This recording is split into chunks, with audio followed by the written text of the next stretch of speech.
Buenas tardes, ¿cómo están? Vamos a comenzar. Buenas tardes, profe. ¿Qué tal? ¿Cómo están? Disculpen la hora, pero no podía entrar. Me pedían un código que nunca tuve, así que tuve que entrar por otro lado y bueno, por eso la demora, nada más. Vamos a continuar entonces con nuestra clase.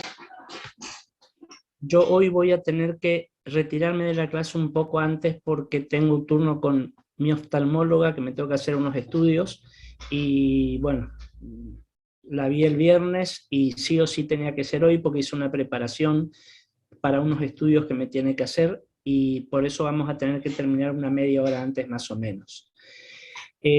Vamos a continuar entonces nuestra clase de la evaluación radiológica de las lesiones traumáticas.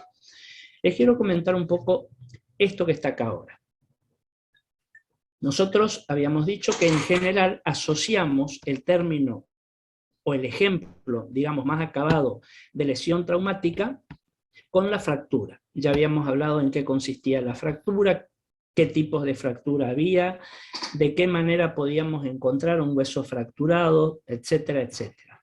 Pero no siempre la fractura va a ser el resultado de un traumatismo. Hay otras situaciones, como las que vamos a ver ahora, por ejemplo, que es la llamada diastasis. También se puede llamar diástasis. Se dice de las dos maneras. Y fíjense, tendríamos que tomarlo como sinónimo de esta otra palabra que está acá, que es separación. ¿Separación de qué? Fíjense que si yo digo separación, por ahí vamos a pensar en una luxación, que ya la vamos a ver más adelante. La luxación es la pérdida de continuidad, no la solución, la pérdida de continuidad, pierden vecindad, pierden relación, dos huesos en una articulación móvil. Generalmente una articulación condilar, cavidad-cabeza, digamos. Luxación de hombro, luxación de cadera, luxación a nivel de la articulación temporomandibular. Eso es una luxación. Una separación, una pérdida de coaptación, como dicen los traumatólogos, entre dos superficies articulares, dos huesos. Diastasis es cuando se da también una separación, pero en una articulación que no tiene movilidad. No es una articulación condilar, es una articulación más bien de cierre, de cerramiento, de sujeción, como este ejemplo que vamos a ver acá. Fíjense, vamos a mirar primero la imagen o la fotografía del paciente. Acá lo estamos viendo al paciente de frente, sin ropas, y yo les pediría a ustedes que observen y comparen los dos hombros, las dos regiones de los hombros. Fíjense que esa flechita colorada que aparece por acá, a mí me está indicando esta diferencia que hay, disculpen, respecto al otro lado. Fíjense que acá veo como un resalto, como una prominencia a este nivel, y el paciente nos va a referir un antecedente de un traumatismo, pero en realidad el traumatismo no es el traumatismo que nosotros pensamos que pueda producir una fractura. Suele ser un esfuerzo, una fuerza excesiva que nosotros realizamos, un mal movimiento, digamos, y me encuentro con esto que está acá. Fíjense que esto que yo lo veo acá en forma directa en el paciente, nosotros en este paciente vamos a poder verificar lo que vamos a llamar el signo de la tecla.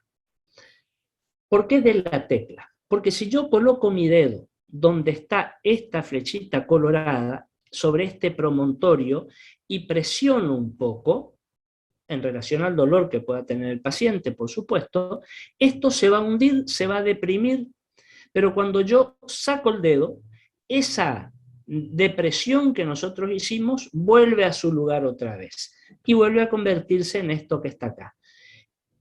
De ahí el signo de la tecla. Cuando yo presiono la tecla del teclado de mi computadora, de un piano, de una consola o de lo que fuera, fíjense que cuando presiono desciende la tecla, pero cuando saco la mano, la tecla vuelve otra vez a su lugar. Muy bien, esta es la parte clínica. Si yo a este paciente le hago una radiografía de esta zona, que me encuentro acá con esto, con una aclaración, no sé si se dieron cuenta anatómicamente. La persona que montó esta radiografía la montó al revés, porque esto correspondería a un hombro del lado izquierdo. Fíjense que esto que está acá es el acromion. El acromion o acromión es una parte constitutiva de la de la escápula. Esto que está acá es el extremo distal de la clavícula. Fíjense que este extremo distal de la clavícula con este acromion forman normalmente la articulación acromio-clavicular.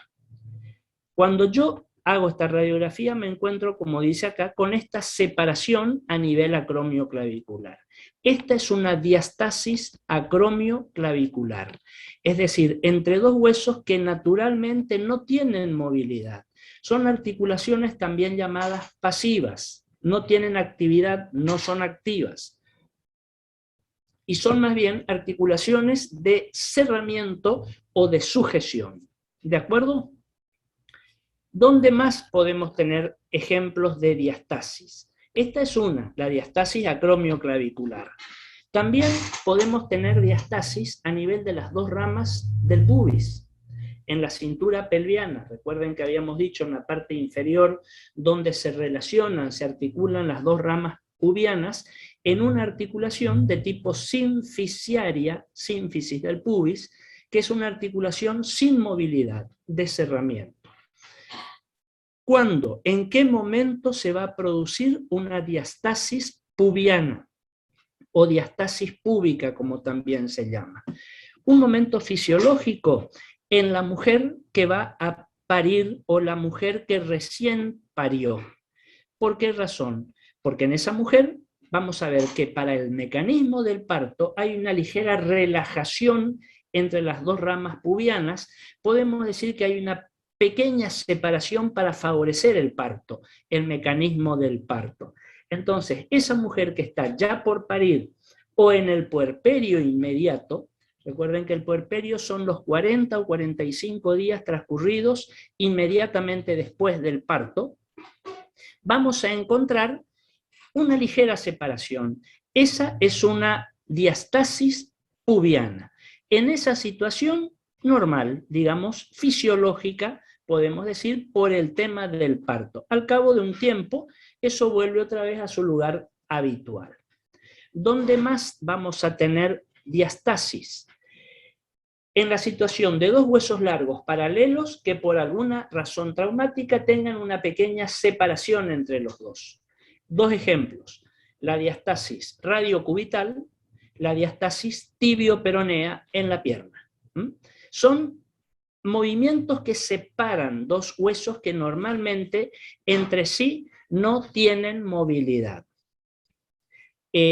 Recuerden que ese es el denominador común de todos los ejemplos que yo les di, no hay movilidad. ¿Qué otra cuestión tenemos que ver?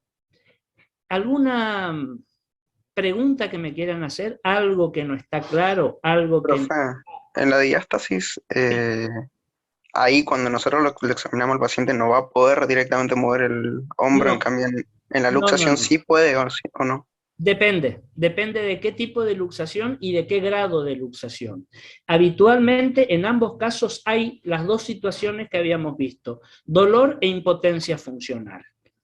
Al paciente le duele y la funcionalidad de la articulación está modificada. Yo les había comentado algo, para que una articulación condilar activa, con movimiento, funcione normalmente, adecuadamente, el espacio articular debe mantenerse, pero no debe estar ni más disminuido ni más abierto. Un espacio articular que está más disminuido, más cerrado, más pinzado, evita que esa articulación pueda moverse. Ahora, en el otro extremo, si tenemos una articulación donde la cabeza está alejada de la cavidad articular, tampoco tiene un punto de apoyo para poder movilizarse normalmente. Entonces, en ambas situaciones, el dolor postraumático es característico y eso va a llevar a esta disminución funcional del paciente en esa región. ¿De acuerdo? ¿Alguna otra pregunta? ¿Alguna otra aclaración? Fíjense que hay algo que habitualmente hablamos y es lo de la clínica de la fractura. ¿Qué es la clínica? ¿A qué nos referimos cuando decimos la clínica de una fractura? Signos síntomas que nos hacen suponer la presencia de una fractura, sin llegar a verla directa y objetivamente. Antes de hacer una radiografía, antes de todo eso, tengo el antecedente traumático del paciente, lo miro al paciente, le pregunto, lo reviso, lo veo al paciente, y por algunos signos o síntomas puedo intuir que está fracturado. Igual, de cualquier manera, lo ideal siempre es la radiografía, la imagen, para corroborar, verificar o descartar la fractura. Un tipo de fractura que tiene una clínica muy característica es la fractura de cadera. En realidad, si nosotros pensamos un poquito, mal llamada fractura de cadera. ¿Por qué les digo mal llamada fractura de cadera? Porque la cadera es una articulación, la articulación coxofemoral, y una articulación no se fractura. A una articulación le pueden suceder otras cuestiones, una luxación, una diastasis, etc. Pero fracturarse, se fractura un hueso, no una articulación. Nosotros habitualmente ocupamos el término fractura de cadera y todos sabemos de qué hablamos. Cuando nosotros hablamos de fractura de cadera, habitualmente hablamos de fractura de fémur. Dentro del fémur, extremo proximal del fémur. Dentro de ese extremo proximal del fémur, generalmente ese fémur se fractura a nivel del cuello, de la región metafisaria, es decir, la región entre la cabeza, que será la epífisis, y el cuerpo, que será la diáfisis. El cuello femoral es la porción más débil del fémur. ¿Cuándo va a suceder? ¿Cuál es un poquito, a ver, la epidemiología de esta fractura de cadera? Mal llamada, pero bueno, así lo aceptamos. Una paciente añosa, fíjense que doy dos características, sexo y edad. La fractura de cadera es muchísimo más frecuente en mujeres que en varones. Y en mujeres añosas, las dos características que les dije de sexo y de edad. ¿Por qué razón? Porque la mujer, después del periodo menopáusico, después de la menopáusica, va a sufrir en general un proceso de deprivación hormonal. Esta deprivación hormonal, esta falta o disminución en sus niveles estrogénicos, sus niveles hormonales, hace que se produzca una desmineralización. En algunas regiones bastante significativa. Fíjense que hay un estudio que ustedes lo habrán escuchado mencionar o lo habrán escuchado hablar, que se llama densitometría ósea. ¿Qué quiere decir densitometría ósea? Desarmemos el nombre. Densitometría mide o medición de la densidad ósea del hueso. Nos dan resultados y nos da información cualitativa en cuanto a la calidad del hueso y cuantitativa en relación a la cantidad de estroma, de parénquima óseo que tiene esa paciente.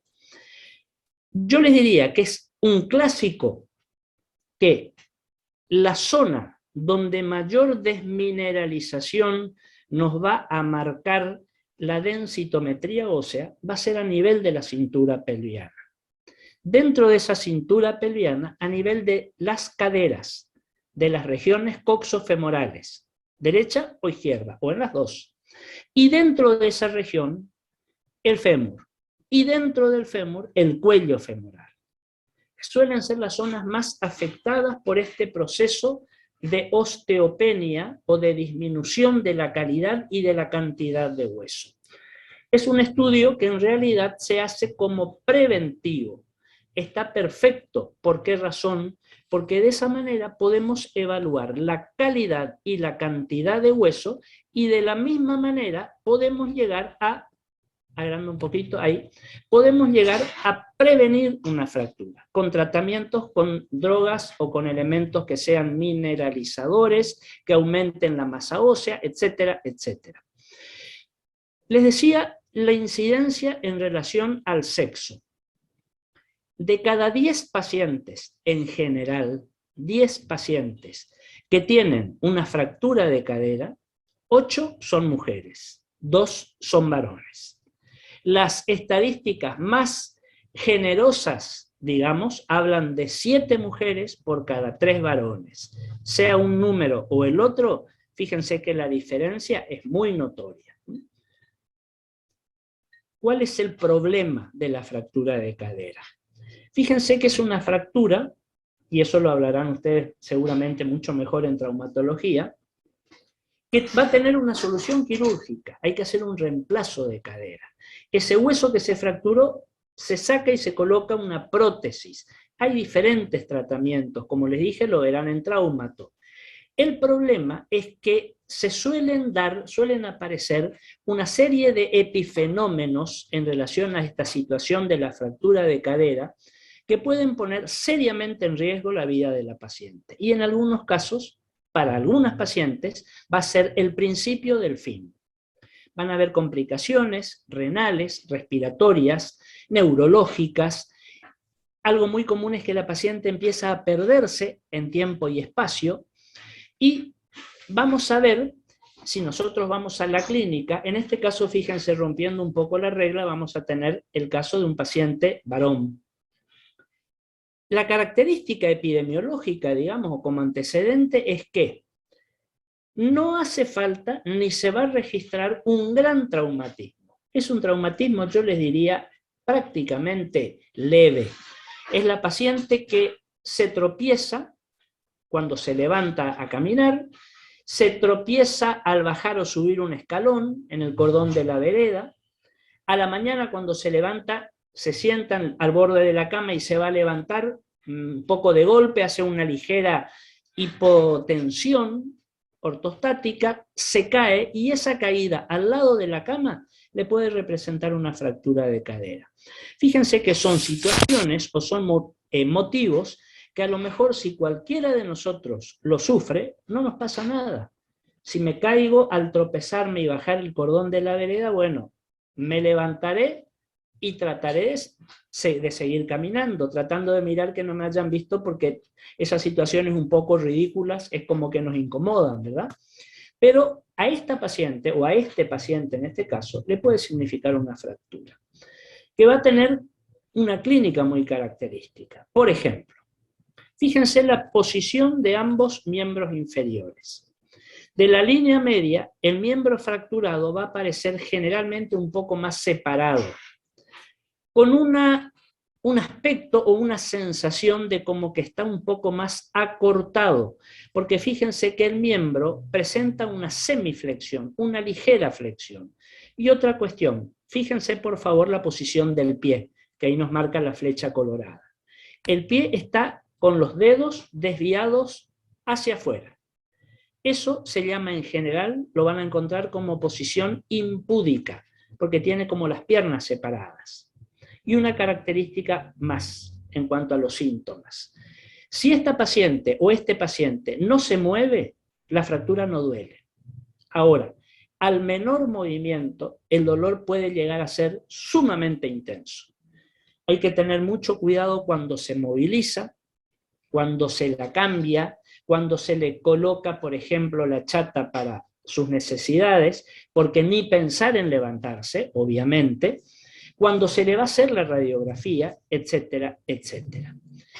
Le hacemos la radiografía de la cadera, nuevamente fue montada la fotografía inversa, no inversa, sino puesta al revés, digamos, o a lo mejor esto se colocó al revés, no sabría decirlo, no participé directamente de la realización de este Power, pero fíjense que esta es una cadera del lado derecho, obviamente. Y observen lo siguiente. Es una fractura que muchas veces no vamos a ver el trazo fracturario típico, característico, la solución de continuidad, ese hueso que está partido, separado, digamos, sino por el contrario, podemos ver, fíjense la región del cuello del fémur, podemos ver un acortamiento del cuello.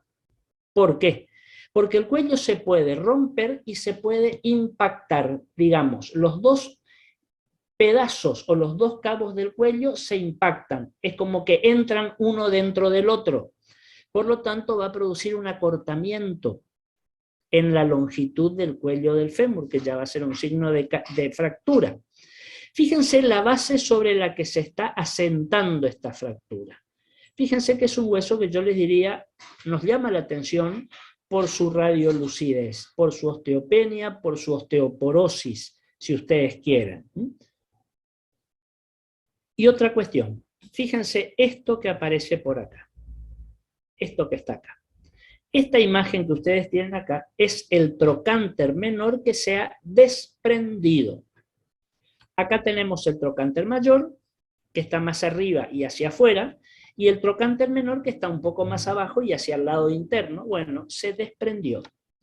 Esto es lo que suele hacer que esta fractura también la denominemos fractura a tercer fragmento. Un fragmento, el hueso, el fémur, el otro fragmento, la cabeza y el cuello, y el tercer fragmento, este trocánter menor que se desprende. ¿Qué les aclaro? En el acto quirúrgico, cuando se va a hacer el reemplazo, muchas veces, para no prolongar el tiempo quirúrgico, ese tercer fragmento se lo suele amarrar directamente, se lo cementa, no pasa nada. Fíjense que también podría funcionar, ¿se acuerdan que habíamos hablado? Como una fractura por abulsión, es decir, una fractura por arrancamiento, ¿de acuerdo? Porque el trocánter menor me va a servir como punto de inserción a una serie de tendones, ligamentos, músculos, etcétera, etcétera. Esto es muy característico. Esta es la clínica típica de una fractura de cadera. ¿Tengo dudas sobre si está o no está fracturada? Cuando por ahí la clínica no es muy determinante. Algo que yo siempre les sugiero. Pidamos la misma proyección del otro lado, de la otra cadera, y apelemos a la comparación. Y ahí vamos a ver si hay o no diferencia entre una cadera y otra. Este mecanismo del tema de hacer una radiografía de la misma región contralateral en la misma proyección es algo que nos puede resultar a ser muy útil cuando tenemos dudas acerca de si hay o no una imagen patológica. Radiografiar ambos codos, ambos hombros, ambas muñecas, ambas rodillas, ambas caderas, ambos tobillos, todas las regiones articulares que tenemos pares, porque todas nuestras regiones articulares pares son simétricas, bilaterales y simétricas. Entonces, si yo veo alguna imagen que me marca una asimetría, bueno, eso, ahí está, ahí hay algo, ahí hay patología, ¿de acuerdo? Entonces, muchas veces nos vamos a dejar llevar por la clínica, pero yo les diría siempre es conveniente la práctica de la radiografía para observar exacta, objetivamente, realmente la lesión. De más está decir que siempre la radiografía de una región articular de un lado tiene que venir marcada con el lado que estamos viendo. No vaya a ser que se equivoquen cuando vayan a tratar la fractura, cirugía, inmovilización o lo que fuera, y actúen sobre el lado sano, que aunque ustedes no crean, suele suceder. Entonces siempre en las regiones pares simétricas, bilaterales, marcamos el lado en la radiografía. En este caso la marcación está dada por, acá tenemos este papel, esta franja, que seguramente está ahí para ocultar la identidad del paciente o de la paciente para no exponer públicamente su imagen. Pero recuerden que siempre la marcación, es decir, el nombre del paciente, la fecha, etcétera, se va a colocar sobre el lado derecho del paciente, como en este caso. ¿Alguna pregunta hasta acá? ¿Alguna duda? ¿Algo que no esté claro? Fíjense, vamos a hablar un poquito sobre este otro tema, que es el de las incidencias focalizadas. ¿Qué quiere decir esto de una incidencia focalizada? Es una práctica radiográfica que vamos a radiografiar la misma zona, pero vamos a magnificar, vamos a agrandar la zona y nos vamos a focalizar en un punto. No vamos a tener una mirada panorámica. Vamos a ir sobre la región que realmente nos está interesando. Por ejemplo, fíjense en este caso.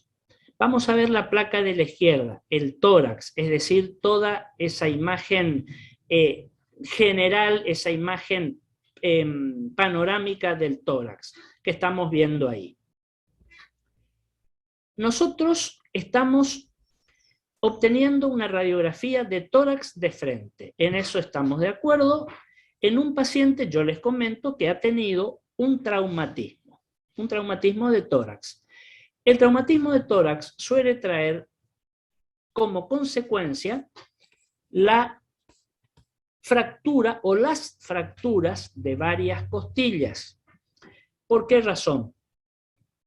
Porque son huesos que por la mecánica, la estática, la dinámica que tienen, suelen ser bastante factibles de fracturarse. Y otra cuestión, suelen ser varios, no una sola. Fíjense, vamos a ver primero esta radiografía. Esta radiografía, estos dos elementos radiodensos, metálicos, corresponden a elementos inmovilizadores. Paciente muy dolorido, paciente que por ahí no sabemos todavía ciencia cierta qué es lo que está teniendo.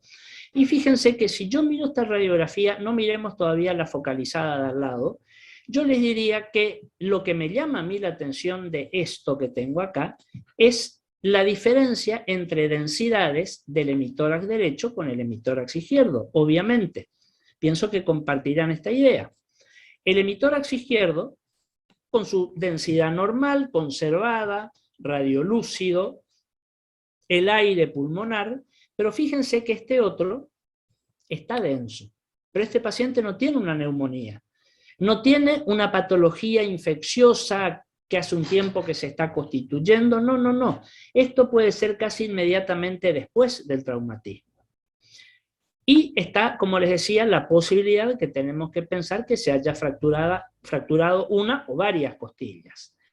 La fractura de costilla suele traer aparejados, además del neumotórax, que si ustedes se acuerdan lo vimos allá cuando veíamos tórax, también puede traer aparejada la situación que se está dando acá, que es el sangrado, porque se lesionan arterias intercostales, vasos intercostales. Entonces me va a dar este aumento de la densidad en general. Ahora, ¿se produjo alguna fractura? Acá yo no llego a verla bien, pero acá tengo una imagen que me resulta un tanto sospechosa, digamos, como ustedes ven acá. Entonces le hago una proyección focalizada y magnificada de esta región que les estoy marcando acá con el cursor y la tengo acá. Fíjense que esa región que ustedes ven ahí, ubíquense por favor en las distintas costillas y llegan a observar algo que les llame la atención. Podría ser en la cuarta costilla, profesor. Fíjense que en esta costilla yo tengo una solución de continuidad por acá. Fíjense acá, mucho más evidente. Fíjense por acá inclusive, podría llegar a darse, pero con seguridad estas dos costillas. O sea, sí o sí tengo fracturas costales, que no puedo dejar de relacionarlas con esta imagen que yo tengo acá en la radiografía de tórax. Otra cuestión, cuando nosotros buscamos fracturas costales, hay una proyección que por ahí no se conoce y es muy útil, muy práctica y muy fácil de hacer, que es lo siguiente.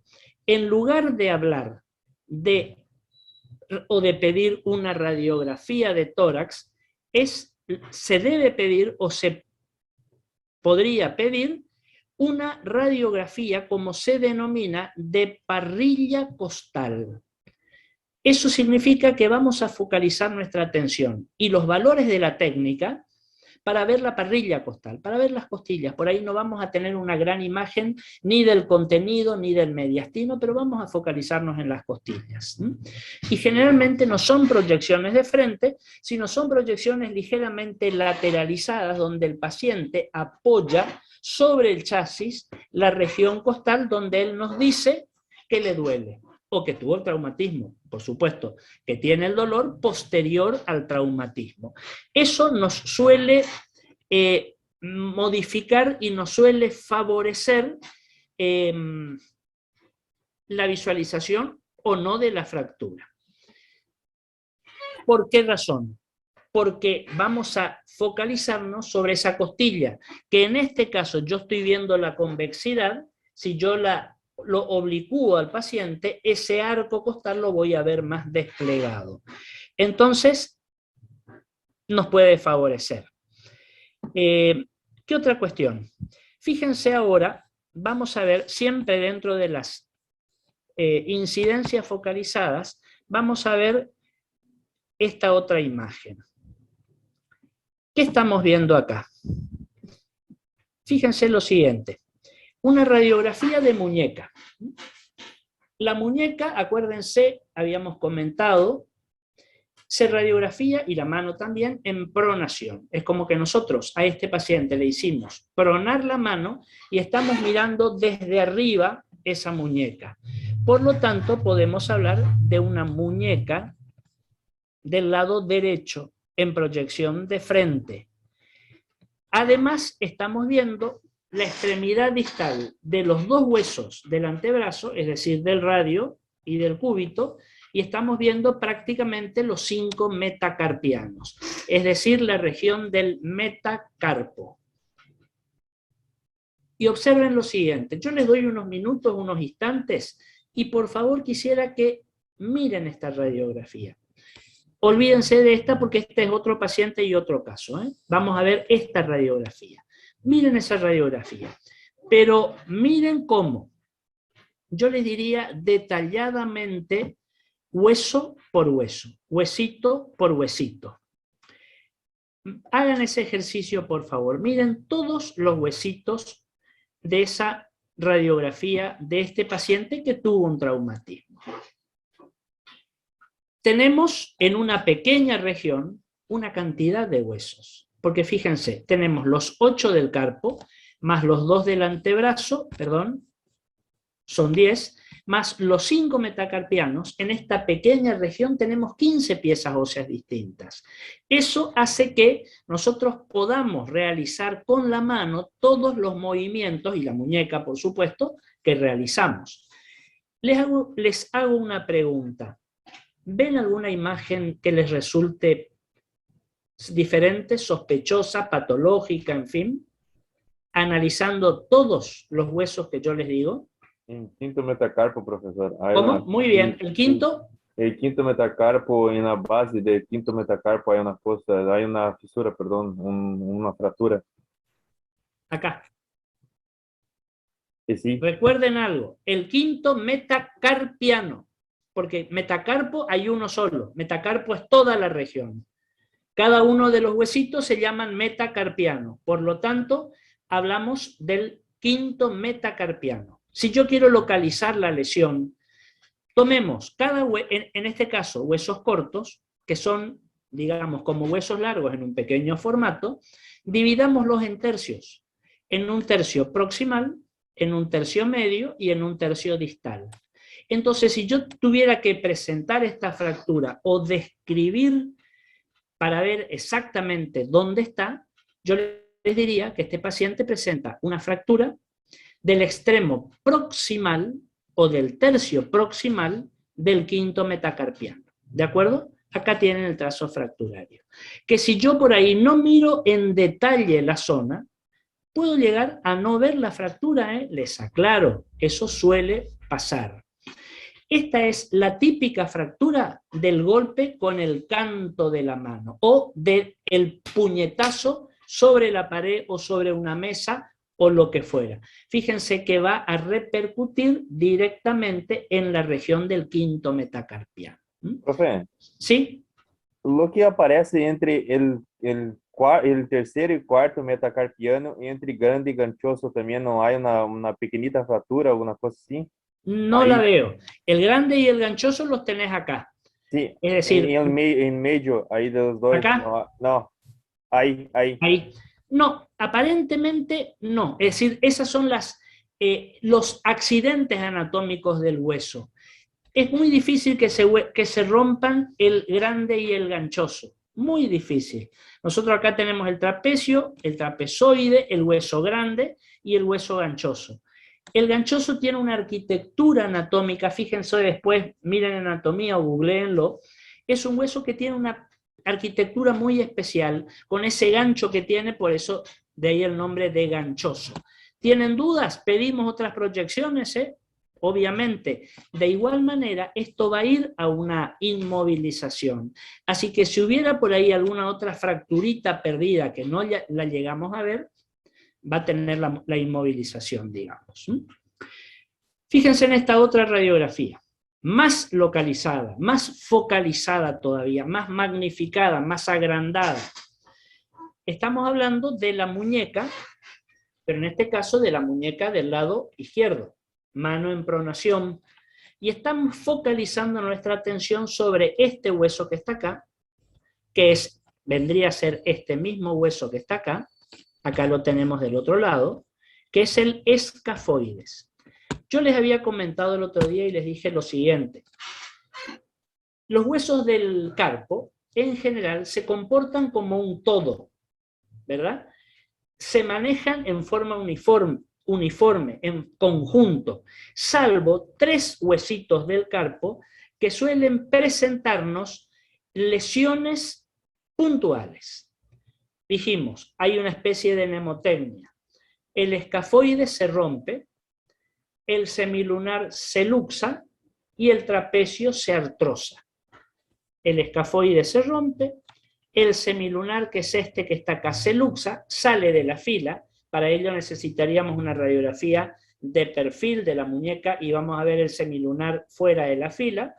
Y el trapecio, en su articulación trapecio metacarpiana, suele presentar signos de artrosis, sobre todo en personas que desarrollan una actividad manual, digamos, intensa. En este caso, fíjense que el paciente, en este caso, tuvo un traumatismo puntual sobre la región del escafoides. Se hizo esta incidencia magnificada, quizás porque no se veía muy bien en la otra, en la general, y fíjense esto que les muestro por acá, acá, hay una fracturita que me va atravesando de lado a lado el escafoides. Fracturas que no siempre se ven, son fracturas siempre muy finitas, muy pequeñitas. Si hablamos de un hueso tan chiquito, no podemos tener una gran fractura. Entonces, por ahí hace falta otras proyecciones, que inclusive ustedes las van a escuchar o las van a pedir como proyecciones para escafoides. ¿De acuerdo? Hay varias, una es la mano en pronación, pero hacemos con una desviación cubital, como para abrir el escafoides. Hay otra que se hace con la mano, decimos como tomando un caño, y se centra sobre el escafoides, que vendría a ser como una oblicua. Hay otra que se llama escafoides invertido, que en lugar de tener la mano en esta posición, lo hacemos en una supinación forzada, y es como que radiografiamos desde abajo el escafoides.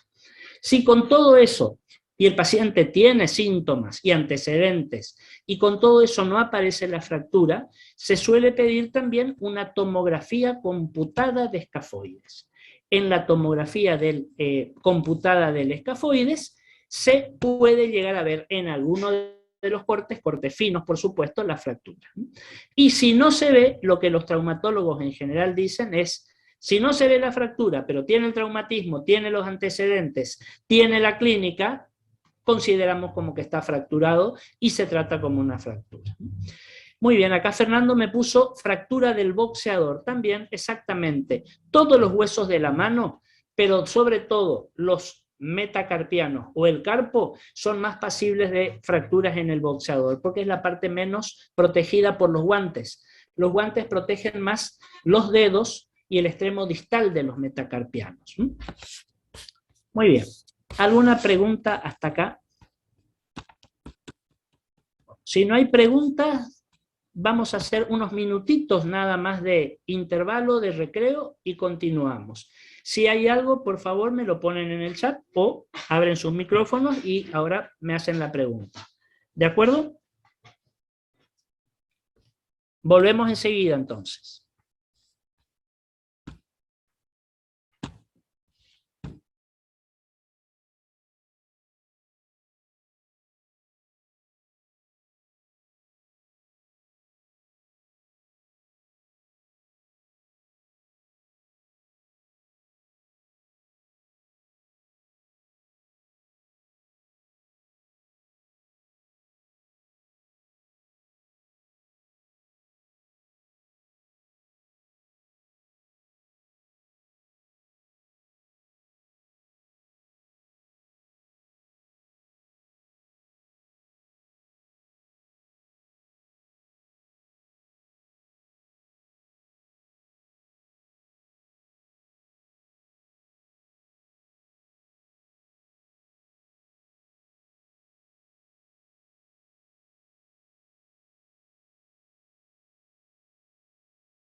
Muy bien, vamos a continuar, por favor, si les parece. Sí, profe. Fíjense esto que estamos observando ahora.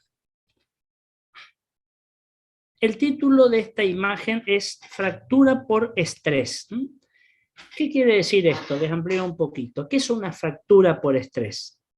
Es la fractura que se da en un hueso que está estresado, justamente. No tiene nada que ver con que el paciente esté estresado. No, no, no. Se toma el término estrés en el hueso como un hueso que está al borde de sus posibilidades. En un momento dado, ese hueso dice, basta, no aguanto más, se fractura. ¿Qué puede llevar a un hueso, en un hueso, a una situación de estrés? El uso de esa articulación, de ese hueso, en forma excesiva, en forma exagerada, en forma descontrolada. Y suele ponerse como ejemplo característico de esta fractura por estrés, esta que yo les presento acá, que es la que se suele llamar, esperen un segundito, a ver si puedo levantar esto, bueno, no importa, que se llama fractura de la bailarina o fractura del bailarín. Ahí la tienen, ahí tienen el título abajo. ¿Qué quiere decir? ¿Por qué? Se refiere a los bailarines de ballet. Fíjense que una característica de los bailarines de danzas clásicas, bailarines de ballet clásico, es el pararse en puntas de pies, el desplazarse en puntas de pies, saltar, elevarse y caer en puntas de pies y girar, lo que provoca una enorme sobrecarga en el pie, justamente. ¿Por qué razón? Piensen algo, el ser humano fue programado, por así decirlo, anatómicamente, para ser bípedos, o sea, para estar parados sobre dos pies. Somos bípedos, sobre dos patas. Pero fíjense que nuestros pies tienen una característica, una superficie de apoyo. Talón, el pie, el arco plantar, los dedos, que van a determinar una forma inclusive de caminar. Nosotros caminamos usando 3 puntos de apoyo. Primero el talón, después apoya al borde externo del pie y después apoyamos la punta de los dedos y hacemos como un impulso para levantar el pie y apoyar el pie contralateral. Por supuesto que son todos movimientos y acciones automáticas. Pero ¿qué pasa en esta persona? Tiene una rutina muy intensiva y muy larga de mucho tiempo para practicar esta parada en punta de pies, lo cual hasta lo podemos considerar como algo antifisiológico, por lo que les decía recién. Ese bailarín, esa bailarina de ballet, un día está desarrollando su rutina habitual cuando hacen barra, para pararse en puntas de pie y demás, y de golpe sienten un dolor intensísimo, como una puñalada, como un punzazo en una parte del pie. ¿Qué sucedió? Uno de los huesos del pie dijo basta, estaba estresado y se rompió. Característica, no hace falta ningún traumatismo. El paciente se fractura el hueso desarrollando su actividad habitual. Fíjense en este caso, estamos observando una radiografía del pie izquierdo, en realidad focalizada en la región del metatarso, que son estos 5 huesitos que son los 5 metatarsianos. Esta es la región del tarso y más distalmente tenemos los dedos. Muy bien, fíjense estos 5 huesitos. Y fíjense el 5.º metatarsiano, que es el más largo de todos. Fíjense la base, el extremo proximal del 5.º metatarsiano. Miren la fractura. ¿Tenemos dudas? Hacemos el perfil. Acá lo tienen al perfil. Fíjense, este es el 5.º metatarsiano. Acá está la fractura. Esta fractura de la base, como se suele llamar, del 5.º metatarsiano, en los bailarines de ballet suele ser un ejemplo clásico, típico de fractura por estrés. No es el único, no es la única situación. ¿Dónde más vamos a encontrar? Otro ejemplo les doy, en los trabajadores de martillos o las personas que trabajan con martillos neumáticos para romper el pavimento, por ejemplo. Fíjense que se prenden de un manubrio y al conectar la máquina, esa máquina tiene una vibración sumamente intensa que se va a transmitir a los huesos de la mano, del metacarpo o del carpo o de la muñeca. Bueno, ese operario un día va a hacer su trabajo habitual con el martillo neumático y de golpe siente un dolor intenso. Generalmente describen como un punzazo, como una puñalada en ese sitio. Alguno de los huesos se rompió. ¿Cuáles se suelen fracturar en esta gente? El extremo distal o del cúbito o del radio, o de los dos, o el escafoides, nuevamente, o la base de alguno de los metacarpianos. Ese es otro ejemplo también de una fractura por estrés. ¿De acuerdo? Son ejemplos. ¿Hay otras? Sí, por supuesto que hay otras, lógicamente. Muy bien. Voy a dejar por hoy, por la razón que les dije, porque tenemos una nueva imagen ahora de fracturas complejas, pero hay que explicarlo un poco más, no me va a dar el tiempo, y tengo ese estudio que me tienen que hacer. Probablemente ya les voy a comentar después, tengamos que cambiar un poquito una de nuestras sistemáticas de trabajo. Yo estoy con un pequeño problemita en la vista, en los ojos, por eso estoy con un tratamiento oftalmológico. Piensa mi oftalmóloga que se debe nada más que al exceso de tiempo frente a la pantalla. Piensen ustedes que yo estoy trabajando, digamos, en 5 lugares, todos virtualmente. En Barcelona yo estoy con ustedes 5º año, estoy con Kinesio en 3º, estoy con las rotaciones de pediatría que comenzamos la semana anterior, una vez por semana. Yo soy docente en la UNE, en medicina y en kinesiología. Soy docente en el Instituto de la Cruz Roja de acá de Corrientes, en la Tecnicatura en Radiología, tengo 3 materias. Soy docente en la UTN de Resistencia, donde tengo 2 materias en la carrera, en la licenciatura de Producción de Bioimágenes, y tengo una materia en la UTN de Pilar, de Provincia de Buenos Aires, todo por vía virtual. Hace un tiempo comencé a notarme un enrojecimiento muy marcado en los ojos, sin ningún otro síntoma. Bueno, me fui a controlar, a hacer ver, y me comentaba mi oftalmóloga que es una situación que la están viendo prácticamente a diario, sobre todo en las personas que estamos muchas horas sometidos a la computadora, al celular o lo que fuera una pantalla lumínica. Estoy con un tratamiento con distintas gotas, me tienen que hacer un fondo de ojo, me tienen que hacer una paquimetría y una tomografía del nervio óptico para que no haya algún compromiso. Calculen que la vista no es cualquier cosa, y ellos están recomendando en este momento un sistema que llaman 35-35, que significa 30 minutos frente a la pantalla, parar 4 o 5 minutos para hacer una serie de ejercicios que me van a indicar, de parpadeo, de cambiar la vista y fijar la mirada en otro punto, bueno, en fin. O sea que posiblemente nuestras clases van a durar lo mismo, pero vamos a hacer 30 minutos de clase y vamos a tener que parar unos minutitos, 30 minutos otra vez y así sucesivamente. Yo ya les voy a comentar en base a lo que me van a hacer ahora, y el viernes me completan los otros estudios que faltan. Por ese motivo los voy a dejar un rato antes hoy para llegar, porque si no, no voy a llegar a tiempo. Mañana a las 5 de la tarde, espero no tener problemas de hoy y poder entrar ahora en horario. Hoy me resultó muy difícil entrar, y vamos a continuar con esto que estamos viendo. ¿De acuerdo? Profe, hasta Ok. luego. Sí, doctor, Gracias, está Dor. Hasta Nos mañana. vemos mañana Gracias. entonces. Muy bien. bien. Que le vaya bien. Gracias. Mañana nos vemos.